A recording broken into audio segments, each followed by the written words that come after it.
اب آخر کے اندر میرے نوجوانوں، میری ملت کے نوجوانوں، آپ سے یہی گزارش ہے کہ اپنی جوانیوں کو بدل لو اور اپنے آپ کو سنوارو۔ جس معاشرے کے نوجوان سنور جائیں وہ معاشرہ پھر ترقی کرتا ہے۔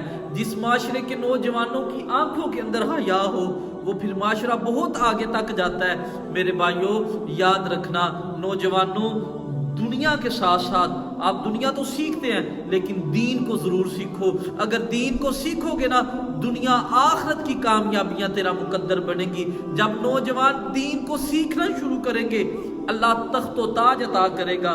مولانا روم علیہ رحمہ آپ فرماتے ہیں، آج کسی نوجوان کو، کسی والدین کو کہے کہ اپنے بچوں کو دین سکھائیں، وہ کہتے ہیں ابا جی اگر اسے دین سکھایا تو یہ کمائے گا کہاں سے، یہ کھائے گا کہاں سے؟ اور یاد رکھنا جو حضور کے دین کے عالم ہوتے ہیں باعمل ہو، اللہ ان کو تخت و تاج عطا کرتے ہیں، اللہ تعالیٰ انہیں بڑی نعمتیں عطا کرتے ہیں اور دنیا کے اندر بھی عزت، آخرت کے اندر بھی عزت۔ مولانا روم علیہ رحمہ فرماتے ہیں ایک نوجوان تھا، ایک بچہ تھا، یتیم تھا، ماں بھی کوئی نہیں تھی، باپ بھی اس کا کوئی نہیں تھا، لیکن وہ بچہ جو تھا کسی عہدے پہ بھی فائز یاب نہیں تھا، لیکن اس بچے کو دین سیکھنے کی بڑا شوق تھا، بڑا دین سیکھنے کا شوق تھا، لیکن نہ باپ تھا نہ ماں تھی۔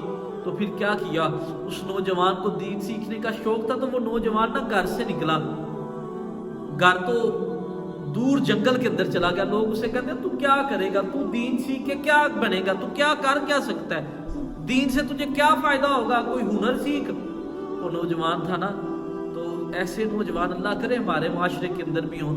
وہ نوجوان جنگل کے اندر چلا گیا، چھوٹا سا اس نے خیمہ بنا لیا، دن اس نے مدرسے کے اندر جانا، جا کر تعلیم حاصل کرنی، رات کو اس نے اپنے خیمے کے اندر آنا، رات کو اس نے اپنی چھوٹی سی جھونپڑی کے اندر آنا اور آ کر کیا کرنا آ کے سو جانا کرنا، صبح اٹھنا، پھر اس نے مدرسے کے اندر چلے جانا کرنا، جنگل کے اندر، وہ جنگل جس کے اندر شیر بھی تھے، جس کے اندر جنگل کے جتنے بھی جانور تھے وہ سارے موجود تھے۔ ایک دفعہ ہوا یہ کہ ایک بادشاہ تھا، بادشاہ، اس کی بیٹی اپنی سہیلیوں کے ساتھ جنگل کی سیر کو آئی ہوئی تھی۔ ہوا یہ کہ اس کی بیٹی جو ہے وہ راستہ جب بھٹک گئی، وہ سہیلیاں علیحدہ ہو گئی، بیٹی علیحدہ ہو گئی، ساتھ میں محافظ بھی تھے، باڈی گارڈ بھی آئے ہوئے تھے، باڈی گارڈ بھی راستہ بھٹک گئے۔ بیٹی جو تھی اکیلی، رات کا ٹائم ہو گیا، جنگل کے اندر تنے تنہا بیٹی اکیلی، اور جب اس نے ایک چھوٹی سی جھونپڑی دیکھی چھوٹی سی کلی دیکھی، جا کے دروازے پہ دستک دی۔ نوجوان نے جب دیکھا تو بڑک گیا کہ یہ کسی بادشاہ کی بیٹی ہے، کوئی شہزادی ہے۔ اسے پتا تھا کہ میں نے اگر اس کو پناہ نہ دی تو جنگل میں سے پناہ کہیں نہیں ملنی، اور رات کو دروازہ بھی اندر سے بند کرنا پڑتا ہے۔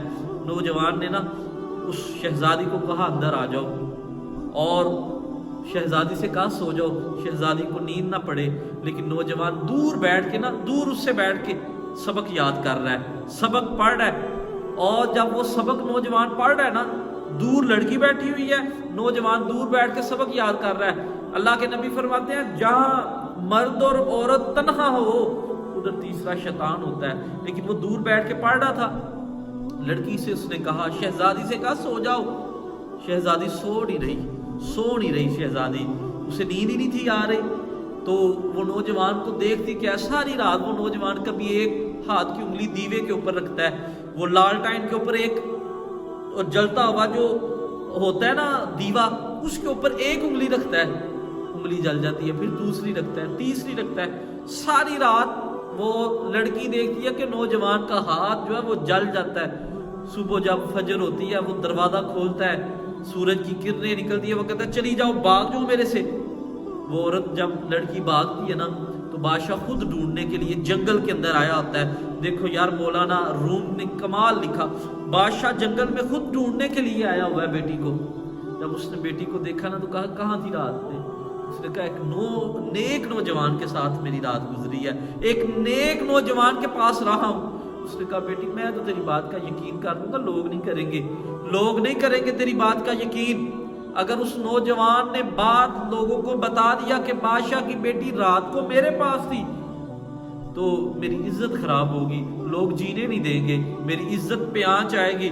وہ لوگوں سے کہتا ہے، اپنے باڈی گارڈ سے کہتا ہے نوجوان کو بھی پکڑ لاؤ، اور اور اپنی بیٹی سے کہتا ہے میں تیری بات کو تو مان لوں گا, لوگ نہیں مانیں گے لہذا اسے میں قتل کروں گا, یہ میری انا کا مسئلہ ہے, یہ میری عزت کا مسئلہ ہے, میں اسے قتل کروں گا. وہ بیٹی کہتی ہے ابا جان کیا کر رہے ہیں, یہ میرا محسن ہے جس نے مجھے رات گزاری, ساری رات میں نے اس کے ساتھ گزاری اور اس نے میری طرف آنکھ اٹھا کے بھی نہیں دیکھا, یہ محسن ہے. تو دیکھو یار نوجوانوں, یہ جوان دیکھو کیسا سونا جوان ہے. تو باپ نے کہا نہیں, اگر یہ زندہ رہا, اس نے یہ راز اگل دیا تو میری عزت چلی جائے گی, لہذا اسے میں قتل کروں گا, میں اسے سزا دوں گا. علیحدہ کال کوٹری کے اندر اس نوجوان کو رکھا گیا. بیٹی کہتی ہے ابا جان آپ نے اگر اپنی ہی مرضی کرنی ہے, اگر آپ نے اپنی مرضی کرنی ہے, اسے قتل کرنا ہے, تو میں نے اس سے ایک سوال پوچھنا ہے, میں نے اس سے ایک سوال پوچھنا ہے, میں نے اس سے ایک سوال پوچھنا ہے. باپ کہتا ہے ٹھیک ہے پوچھ لو.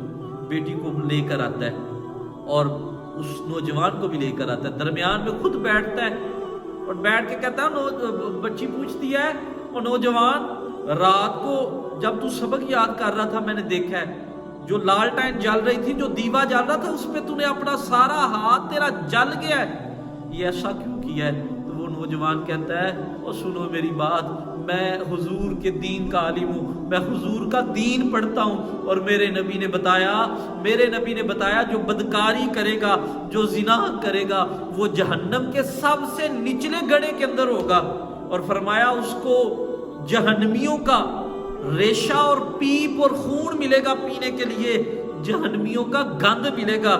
اور میرے دل میں آتا تھا میں تجھ سے بدکاری کروں, شیطان جب وسوسہ ڈالتا تھا نا تیرے ساتھ بدکاری کرنے کے لیے, تو میں اپنا ہاتھ جو آگ کے قریب لے جاتا تھا, میں کہتا تھا اگر تیرا ہاتھ یہ آگ برداشت کر لے گا تو پھر تیرا ہاتھ جو ہے, تیرا جسم جو ہے وہ جہنم کی آگ کو بھی برداشت کرے گا. کہتا میں جیسے ہی ہاتھ آگے کروں, ہاتھ جلے میں پیچھے کر لوں, ایک انگلی جلے میں پیچھے کر لوں, دوسری انگلی جلے میں پیچھے کر لیا, میں نے ہاتھ ہی سارا پیچھے کر لیا. اور میں نے اپنے آپ سے کہا کہ اگر تو دنیا کی آگ برداشت نہیں کر سکتا تو اس سے زنا کر کے جہنم کی آگ کیسے قبول کر لے گا؟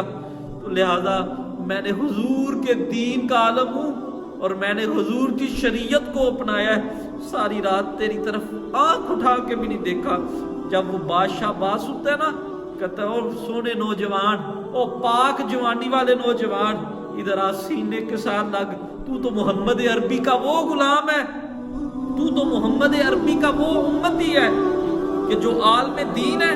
اور فرمایا ایسے نوجوانوں کو پھانسی نہیں لگایا جاتا, ایسے نوجوانوں کو جو ہے وہ عزت دی جاتی ہے. کہا لے سن, آج سے میں اپنی بیٹی کا تیرے ساتھ نکاح کرتا ہوں, جا اس کے ساتھ نکاح کر. اور پھر کہا میرے مرنے کے بعد میری بادشاہت کا جو ہے وہ سجادہ تو ہی ہوگا, تو میری بادشاہت کو سنبھالنے کا. وہ نوجوان جب تخت پہ بیٹھتا ہے کہتا ہے لوگوں وہ سنو بات, جو کہتے تھے کہ تو دین پڑھ کے مولوی بن کے ملوانا بن کے کیا کرے گا؟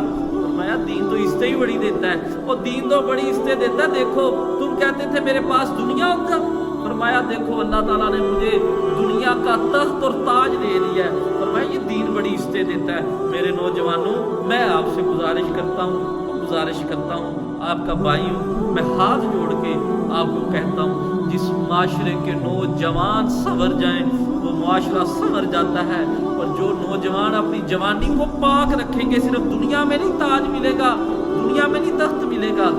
حضور فرماتے ہیں قیامت والے دن اللہ کے عرش کے سیدھے جانب کچھ نوجوان بیٹھے ہوں گے, چڑھتی جوانیاں ہوں گی, چہرے کے اوپر تقوی کا نور ہوگا, خوبصورت ہوں گے, اور فرشتے جب انہیں دیکھیں گے نا, نبی دیکھیں گے, تو وہ آ کے اللہ کی بارگاہ میں عرض کریں گے یا اللہ یہ کون ہے, یہ کون سے لوگ ہیں اتنے چہرے چمک رہے ہیں؟